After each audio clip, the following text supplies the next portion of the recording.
comme ceci, que c'est une escroquerie. Faisant beaucoup d'argent avec des fleurs et toutes ces choses. Mais la fête des mères devrait être chaque jour. Alléluia. Amen. Yes, donc la femme, ce n'est pas seulement un 8 mars qu'on doit lui réserver. Non. On doit apprécier nos sœurs, nos femmes et tout ça tous les jours. Amen. Amen. Il ne faut pas seulement attendre le 8 mars pour donner un cadeau, bien une fleur et tout ça. Il faut bien aimer nos femmes, nos sœurs et tout ça tous les jours. Amen. Le prophète dit que, moi je crois que c'est une escroquerie. Est-ce que vous dites, nous pouvons dire Amen, Amen, Amen. Yes, sir. Ah, si vous ne le dites pas, donc vous voulez résister à ce que Dieu a dit. Faisant beaucoup d'argent avec les fêtes de toutes ces choses. Mais la fête des mères devrait être chaque jour. Ce n'est pas de lui envoyer un bouquet de fleurs à la fête des mères, mais de l'aimer et d'avoir soin d'elle 365 jours et nuits et jours par année. Et bien sûr, le monde commercial a une grande emprise sur les choses comme celle-ci. Et cela déprécie la mère. Amen. Eh bien, à la dernière fête des mères, je lui ai envoyé un bouquet de fleurs. C'est ce que disent les gens.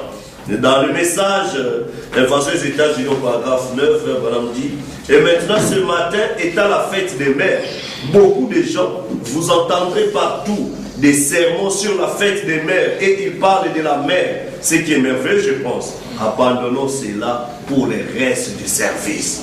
Amen. Paragraphe 77, il dit, la fête des mères est merveilleuse, mais c'est comme le monde.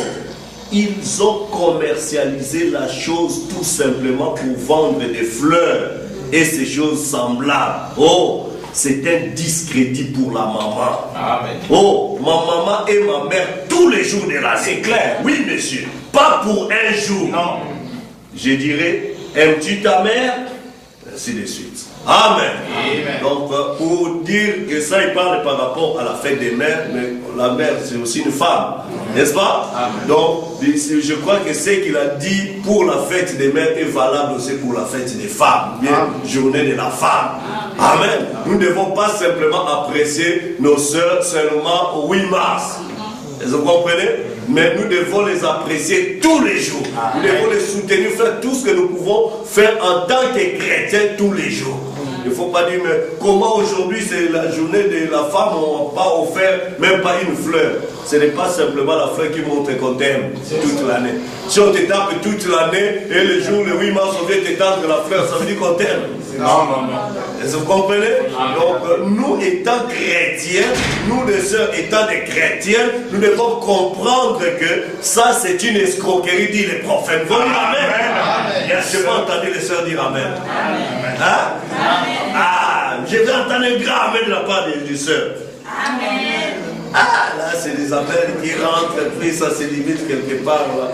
Donc, c'est juste pour dire que nous, en tant que chrétiens, des choses des païens, ils le font à leur manière, mais nous devons avoir une vision chrétienne des choses. Amen. Amen. Oui. Ça ne veut pas dire aussi, si c'est le 8 mars, je ne vais pas donner de fleurs. Parce que ça fait partie des 365 journées-là. Oui. N'est-ce pas? Amen. Donc, si ça fait partie de ces jours, si tu peux donner ça le 8 mars, tant mieux. Amen. Si tu peux l'amener au resto le 8 mars, tant mieux. Mais ce n'est pas seulement à cause du 8 mars que je dois l'amener là-bas. Nous allons dire Amen à ça. Amen. Si le 8 mars, les poches sont vides, on peut mettre ça, reporter ça à un autre jour. Amen. Puis que ça soit dans l'année. Nous disons Amen. Amen. Ainsi, nous bénissons les Seigneurs pour cela. Et il y a aussi la sœur Assisi qui va retourner au pays. C'est aujourd'hui. À quelle heure? C'est confirmé ce soir? Ah, donc...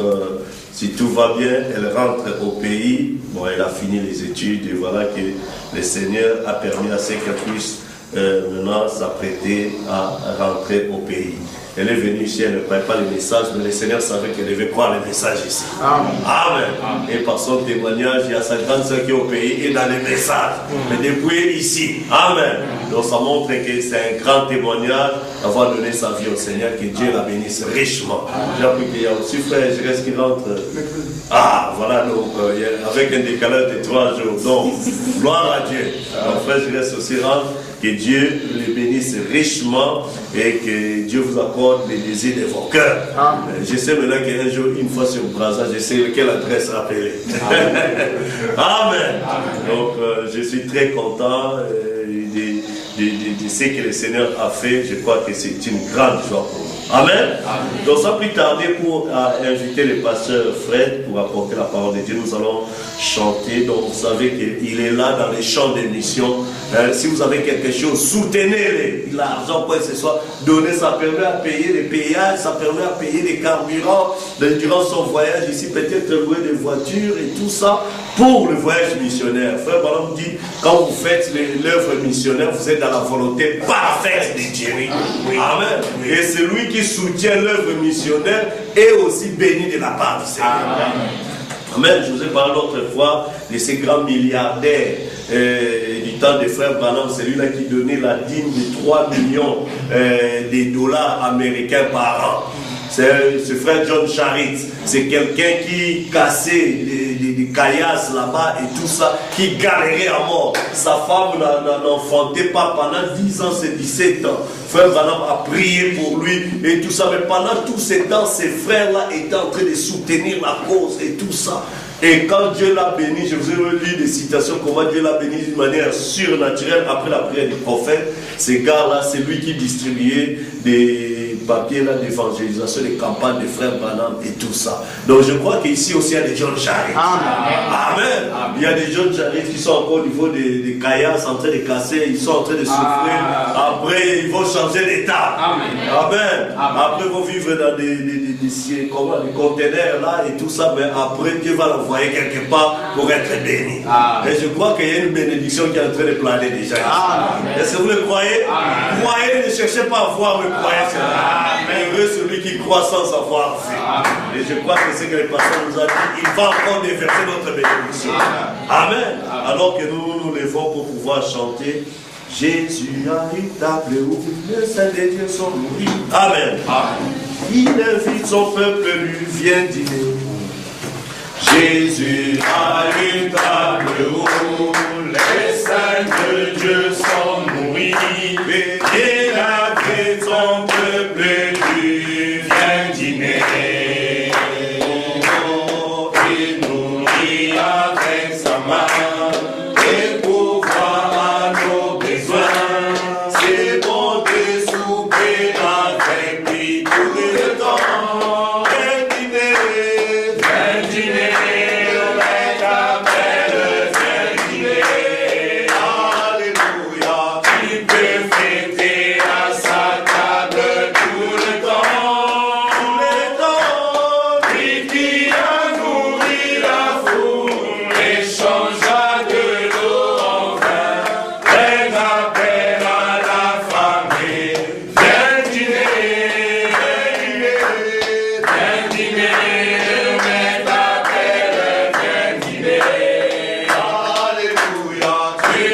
Fêter à sa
grâce d'être dans sa maison ce matin. Amen. En disant grand merci. Amen. Avec nos têtes inclinées, nous allons dire un mot de prière. Seigneur Dieu Tout-Puissant, Créateur des cieux et de la terre, donateur de tous les dons parfaits et excellents, Saint-Esprit de Dieu, nous glorifions et bénissons ton Saint-Nom en ce matin, parce que tu nous as accordé encore un nouveau jour.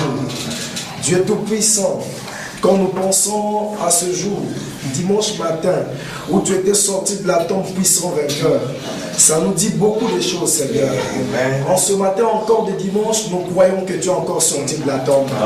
Tous les jours de notre vie, tu ne fais que sortir de la tombe. Et ressuscite en nous en ce matin, Seigneur, afin que le monde puisse voir Jésus-Christ manifesté dans nos vies. Seigneur Dieu, nous sommes venus dans ta maison pour écouter ta parole.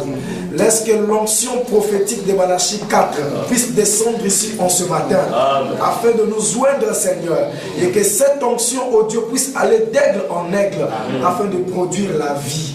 Mon Dieu, mon roi, tes enfants se sont déplacés, non pas pour voir un homme, ni pour voir la beauté de ce lieu, mais ils sont venus pour t'écouter, Seigneur. Ils ont fait ce sacrifice, ô Dieu, abandonnant, ô Dieu Tout-Puissant, tout ce qu'ils pouvaient faire dans leur maison. Seigneur Dieu Tout-Puissant, je t'en supplie, parle en ce matin, car tu as dit dans ta parole, là où deux ou trois sont assemblés en ton nom, toi tu es au milieu d'eux.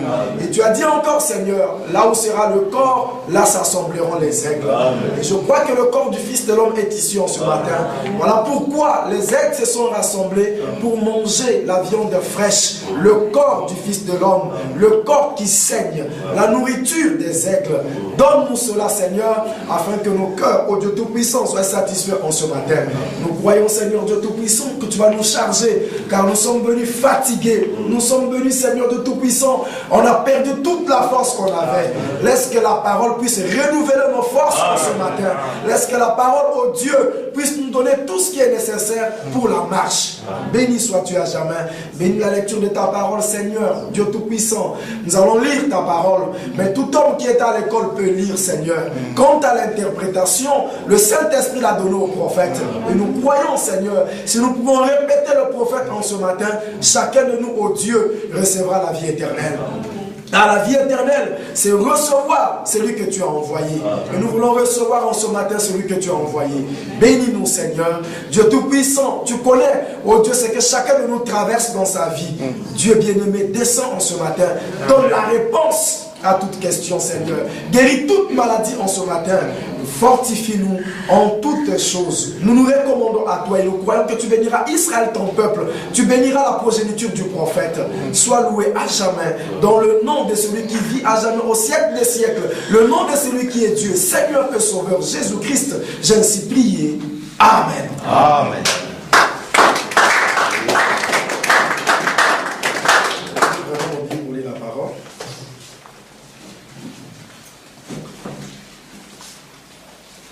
Venez avec moi dans le livre de Matthieu au chapitre 28.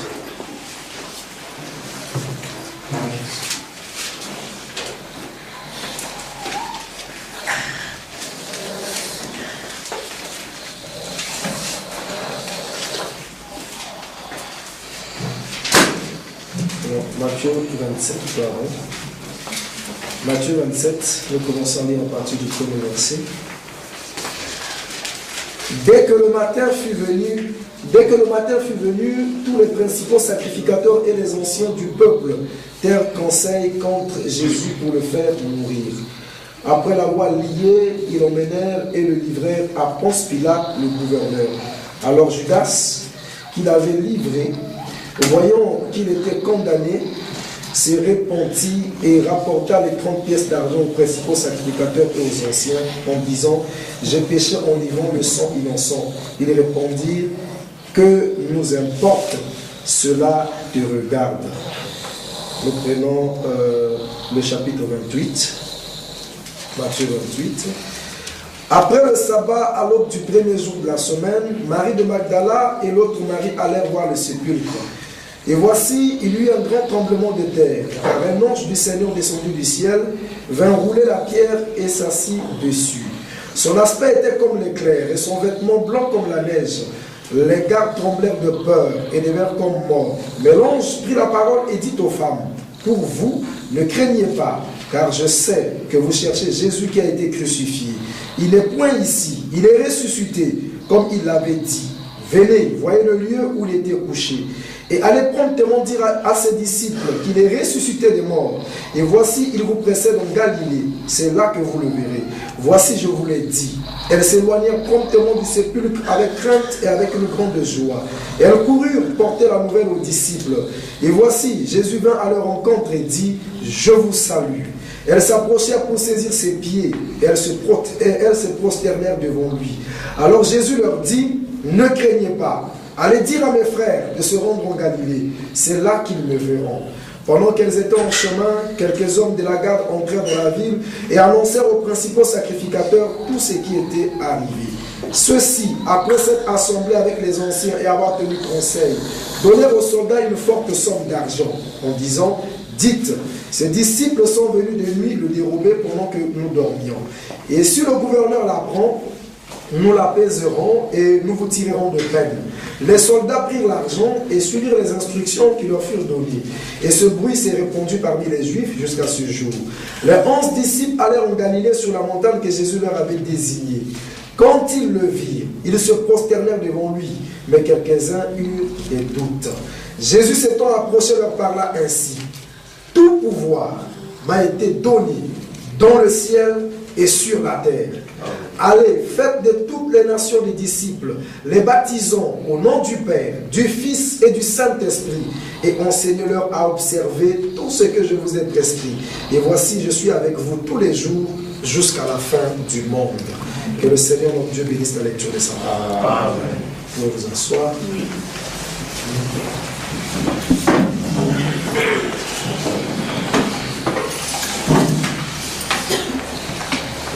Une fois de plus, je vous dis shalom. Amen. Que le Seigneur vous bénisse. Amen. Que Dieu vous comble. Amen. Qu'il vous remplisse en ce matin. Amen. Et qu'il accorde à chacun de vous selon le désir de son cœur. Amen. Dis shalom à ton frère et à ta soeur qui est à côté de toi. Amen. Tu dis que le Seigneur te bénisse et chez moi. Shalom.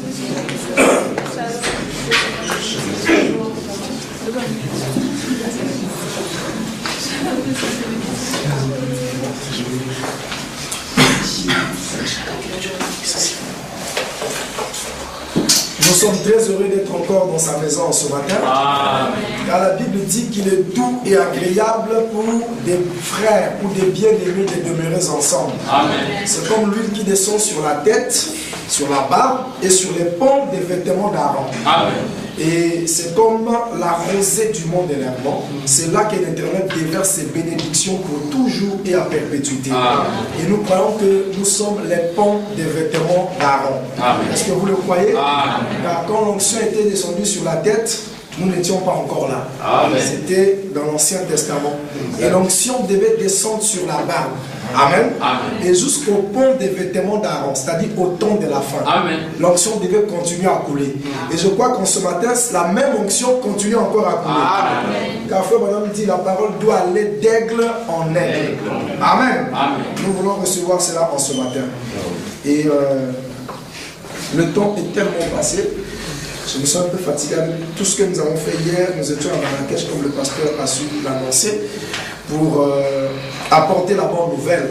Parce que vous savez, quand il y a des gens réunis quelque part et qu'ils ont besoin de la parole, notre travail c'est de leur apporter cette parole. Parce que si on ne le fait pas, à ce moment-là, nous n'accomplissons pas notre travail. Et c'est tellement difficile ici au Maroc que les gens viennent pour aller là-bas, ça et là, apporter la bonne nouvelle. Et quand Dieu nous accorde cette occasion, nous devons le faire pour la gloire de notre Dieu. Et je crois que vous prierez pour cela afin que Dieu fasse davantage. C'est comme je disais aux frères hier, où j'ai parlé sur Daniel à Babylone qui était seul. Frère dit, les 3 autres enfants hébreux étaient dans d'autres parties du royaume. Mais là où Daniel était, il était seul. Il dit sans église, pas des frères. Il dit, il n'écoutait pas d'autres chants que des chants païens qui se chantaient. Mais lui chantait les chants chrétiens. Mais il a gardé la victoire jusqu'à la fin. Amen. Et j'ai demandé aux frères de garder la victoire jusqu'à la fin. Et le prophète dit, Daniel l'a fait sans le sang de l'agneau. Daniel a gardé la victoire sans le baptême du Saint-Esprit. Et nous, aujourd'hui, nous avons le sang de l'agneau, le baptême du Saint-Esprit. Et même plus l'adoption. Amen. Amen. Christ dans l'homme. Et que Dieu nous fasse grâce afin que nous aussi, nous puissions continuer à garder la victoire jusqu'à la fin du voyage. Amen. Alors ce matin, je vais aller un peu plus vite à cause du temps, parce que le temps est vraiment parti. Et je vais parler sur le pouvoir divin. Nous venons de lire ici dans la Bible, dans Matthieu au chapitre 28, c'est Matthieu qui nous relate la scène de la résurrection de notre Seigneur Jésus-Christ. Et au verset 98, Jésus dit, il dit, tout pouvoir m'a été donné dans le ciel et sur la terre. Nous savons tous que Jésus-Christ est Dieu. Est-ce que vous le croyez? Amen. Et il envoie les disciples d'aller dans le monde entier pour apporter la bonne nouvelle.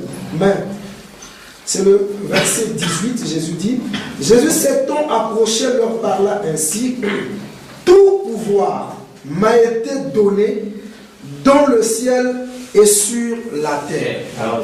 Tout pouvoir m'a été donné dans le ciel et sur la terre. Donc, tout le pouvoir est entre les mains du Seigneur Jésus-Christ. Que ça soit au ciel ou sur la terre, c'est Jésus qui détient tout le pouvoir. Amen. Le croyez-vous? Amen. Oh, Jésus-Christ est Dieu. Oui. S'il a tout le pouvoir, alors c'est le pouvoir divin. Amen. Or, nous savons que le pouvoir est fait pour régner. Amen. Celui qui a le pouvoir, c'est celui qui doit régner. Amen. Celui qui a le pouvoir, c'est celui qui doit gouverner. Amen. Celui qui a le pouvoir, c'est celui qui doit commander. Amen. Donc, le pouvoir amène une personne à être au-dessus des autres. Amen. Amen. Amen. Si tu as le pouvoir, personne ne peut être au-dessus de toi. Et ici, il s'agit du pouvoir divin, donc du pouvoir de Dieu lui-même. Amen. Et Dieu est jaloux de son pouvoir. Frère Manan me dit, il y a une autre chose que Dieu ne peut pas céder à un homme, c'est l'adoration. Voilà. Il aime être adoré. Il aime être élevé. Il aime être honoré. Il aime être glorifié. Il aime être acclamé.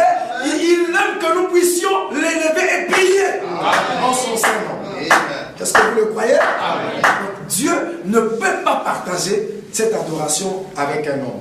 Alors, tout le pouvoir ici est remis entre les mains de Jésus. Frère Manan me dit, Jésus dit ça quand? Après sa résurrection. Il dit, remarquez qu'il n'a pas dit ça avant, mais il a dit ça après. Amen. Tout le pouvoir lui a été remis après sa résurrection. Est-ce que cela veut dire qu'avant sa résurrection, Jésus n'avait pas tout le pouvoir? Non. Il avait tout le pouvoir. Bien sûr. Amen.